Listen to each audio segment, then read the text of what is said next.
Hello and welcome back to Web of Horrors, your place to listen to spooky stories from around the web. I am your narrator Sarah, and today I'm going to be sharing a short story by Reddit user Thin18160. This short story is called A New Start.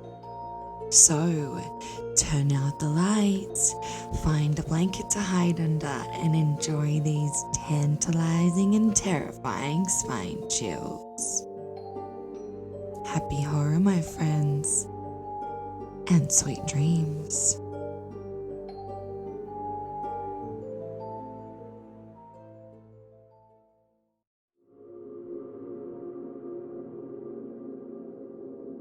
I watched the heart-shaped locket sway in front of my face, as though it was trying to put me in a trance.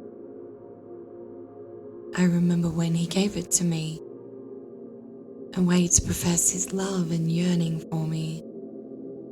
That was 3 years ago, and I miss his smile. I quickly shoved the locket back in my pocket.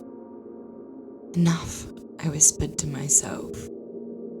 Cannot focus on the past. I must focus on surviving. Not just for myself, but for him. It is what he wanted. I looked out the passenger window of the van we were driving to our destination, looking at the ruins from what used to be our world. It would never recover, but the real question was, would we?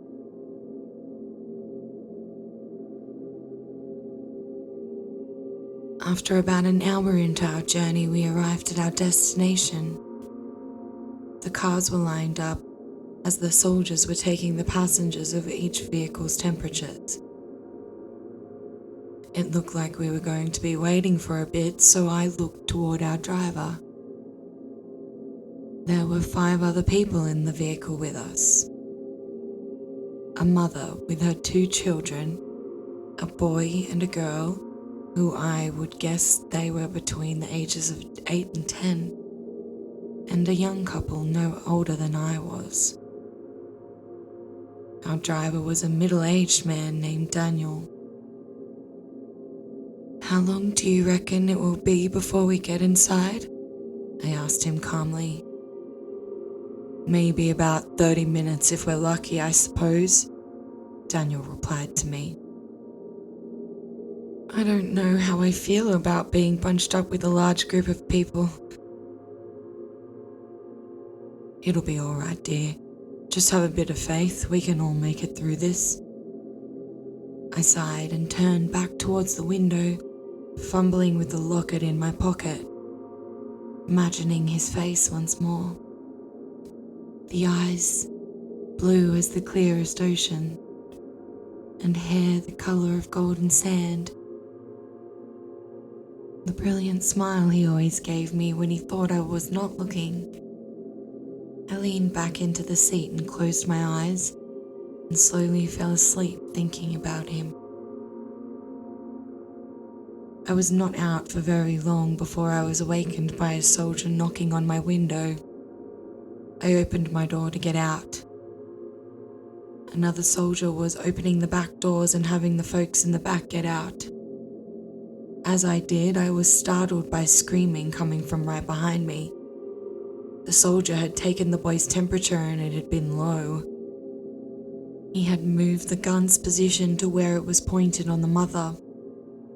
Another soldier had come in to grab the child, but the mother was screaming and trying to fight them from taking her child. The soldier began to shout commands to stop or he would be forced to shoot her. She shouted loud enough for the cars at the very beginning of the line to hear. "He's human! I swear!" This caused the car in the front of the line to start and crash through the gate, causing the soldiers to start firing upon the vehicle. Other cars started to try to maneuver through the gunfire to reach inside of the base safely, only to succumb to the gunfire. I then saw the thing that terrified me the most.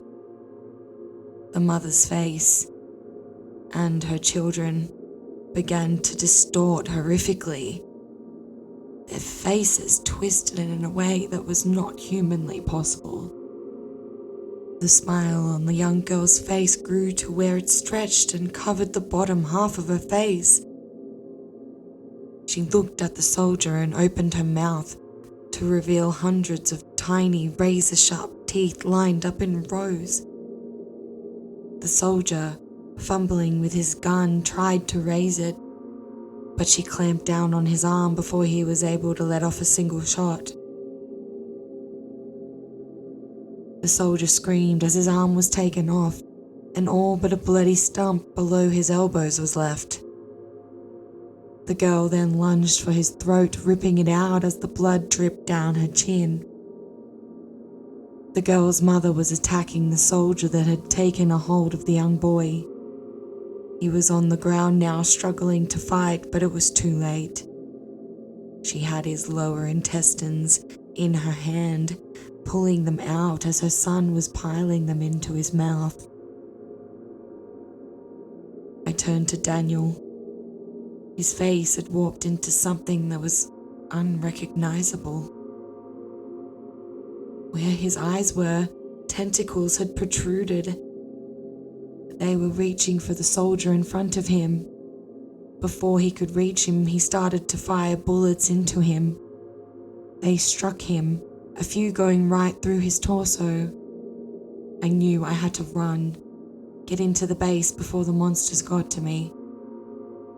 I took off as fast as I possibly could, with tears streaming down my face, jumping over bodies, trying to avoid gunfire. A bullet grazed my right side, causing me to fall in pain. I felt my hand land on something mushy and looked down. It was grey matter from a woman who had shielded a baby no older than 8 months. The child had suffocated from the weight of the woman. I took in a deep breath, trying to pull myself back up. I started to limp and do a half run to make my way to the gate. How badly I wanted to look behind me, but I forced myself to focus on getting to the gate. There were a group of soldiers at the gate firing on anyone who moved close to them. A man was on his knees begging to be let through. I watched as they executed him. I turned back to see the young couple behind me consoling each other, trying to move through the bodies like me.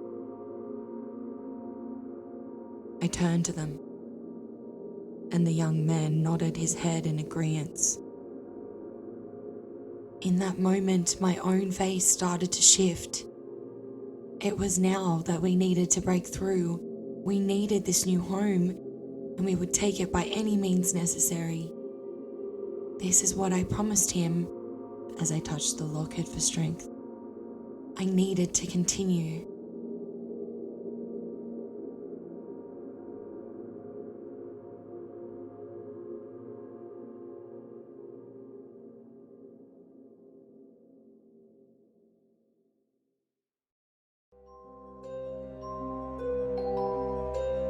Thank you and big love to everyone listening.